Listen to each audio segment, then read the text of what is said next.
नमस्कार. अवधूत चिंतन श्री गुरुदेव दत्त श्री स्वामी समर्थ महाराज की जय. तुम्हा सर्वांना श्री स्वामी समर्थ. गणपती बाप्पा मोरया. बघा, आता 17 तारखेपासून पितृपक्ष लागत आहे. म्हणजे आपल्याला आपल्या पितरांसाठी सेवा करायची आहे. तर ही सेवा करण्याचा योग आपल्याला वर्षातून एकदाच मिळत असतो. आपल्याला दररोज त्यांची सेवा करणं जमत नाही. त्याच्यामुळे वर्षातून आपल्याला 15 दिवस जे दिले आहेत त्यात आपण त्यांच्यासाठी आपल्याला घालवायचे आहे. म्हणजे आपल्याला सेवा करायची. तर सेवा नक्की काय करावी, पितृदोष आहे का, हे कसा ओळखावा, त्याची कारणे काय आहेत हे आपण जाणून घेऊया. बघा, मी तुम्हाला कालच्या व्हिडिओमध्ये सुद्धा सांगितलं होतं पितृदोषाची काही कारणे. पण अजून अशी काही कारणे आहेत की ही कारणे अशी आहेत की ह्याने आपल्याला लगेच समजतं की आपल्या घरात पितृदोष आहे. तर बघा, अशी कोणती कारणे आहेत ती, आपल्या घरात जास्त प्रमाणात झुरळं, उंदीर आणि ढेकूण होणं. कितीही काहीही करा तरीही त्याचं प्रमाण वाढतच जातं पण कमी होत नाही. आता बघा, काहींच्या घरात झुरळं इतक्या प्रमाणात आहेत की त्यांनी नको ते काही उपाय केले पण ते झुरळं काही कमी झालेली नाही. तर ते मुख्य कारण आहे की तुम्हाला पितृदोष आहे.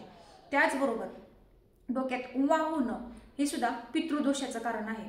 म्हणजे ऐकाय तुम्हाला कसं तरी वाटत असेल, ते खूप असं आपल्याला घाण वाटतं, पण हे सुद्धा एक मुख्य कारण आहे पितृदोषाचं. त्याच्यामुळं तुम्ही समजून घ्या की आपल्याला पितृदोष आहे. त्याचबरोबर तुमच्या घरात मुलाचं आणि मुलाच्या वडिलांचं अजिबात पटत नाही. म्हणजे सतत त्यांच्या घरात वादविवाद म्हणजे दोघांमध्ये होतात. त्यांचा मत एक येत नाही. सतत त्यांचं भांडण होत राहतं कुठल्या ना कुठल्या तरी कारणानं. त्याचबरोबर लग्नाचं वय होऊन गेलं तरी लग्न वेळेत न होणं. ते लग्न कसं तरी जमवलं की ते संतान प्राप्तीसाठी परत त्यांना अडचणी येत राहणं. त्याचबरोबर आपण हाती घेतलेल्या कामात आपल्याला यश कधीच न मिळणं.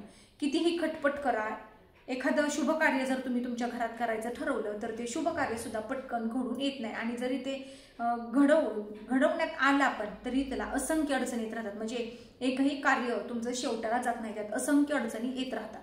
त्याचबरोबर अमावस्या पौर्णिमा जवळ आली की सतत तुमच्या घरात छोटे मोठे अपघात होत राहणं हे सुद्धा पितृदोषाचं एक लक्षण आहे.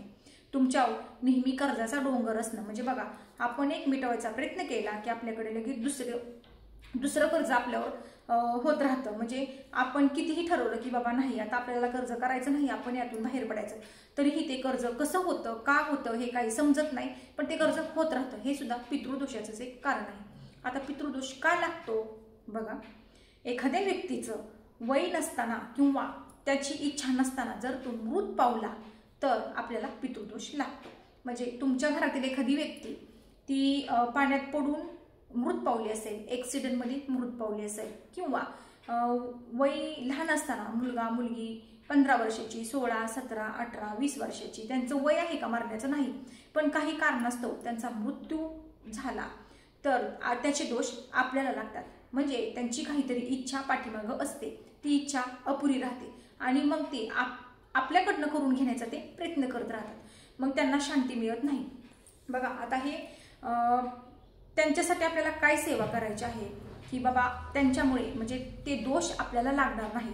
पितृ जर आपलं क्रोधित झाले, बघा एक वेळेस देव कोपला तरी परत आपल्याला देवांची विनंती करून, क्षमा प्रार्थना करून, उपासना करून, उपाय करून, आपल्याला त्यांची सेवा करून ते आपल्याला ते करतात. पण पितृ जर कोपले तर इतक्या जास्त प्रमाणात ते कोपतात. आणि बघा, थोडीशी जरी सेवा केली ना आपण त्यांची तरी सुद्धा ते पटकन आपल्याला प्रसन्न होतात. त्यामुळे हे 15 दिवस आपल्याला दिलेले आहेत, ह्यात आपण खूप काही सेवा करायच्या आहेत.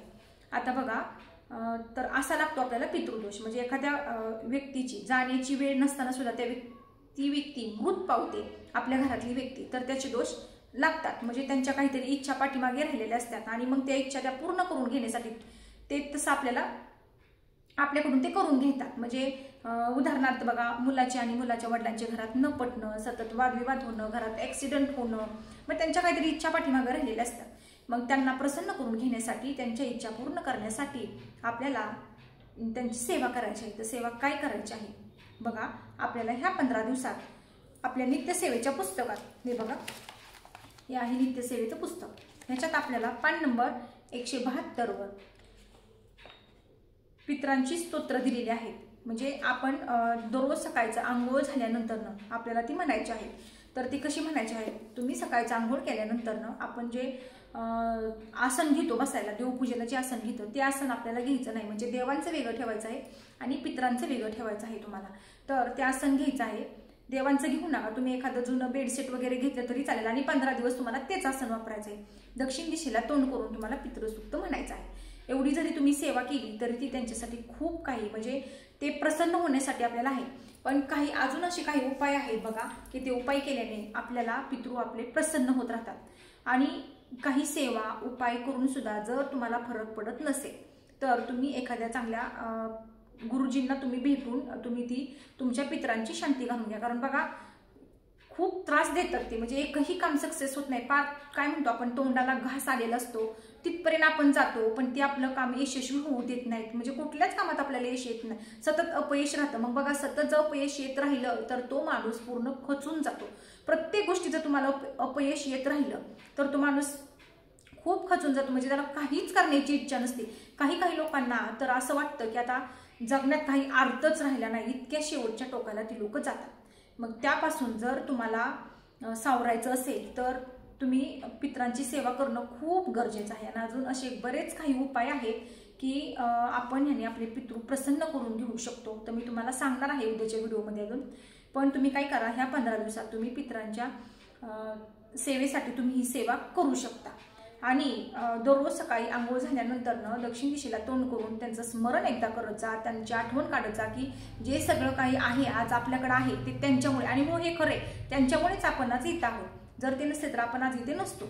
कमीत कमी त्यांचं स्मरण करा की तुमच्यामुळे आम्ही आज इथं आहे, तुम्ही खूप काही आम्हाला भरभरून दिलेलं आहे. त्यांना सुद्धा वाटलं पाहिजे की खरंच आपण यांच्यासाठी काही करून नाही ठेवलं तरी सुद्धा ते आपले किती आभार मानतात, आपली किती स्तुती करतात. त्यांनीच ते आपल्याला प्रसन्न होतात आणि मग आशीर्वाद देतात. बघा तर हे 15 दिवस कुणीही वाया घालू नका. तर केलेली सेवा श्री स्वामी चरणार पण वस्तू. व्हिडिओ आवडल्यास लाईक, शेअर आणि सबस्क्राईब करा. तोपर्यंत तुम्हा सर्वांना श्री स्वामी समर्थ.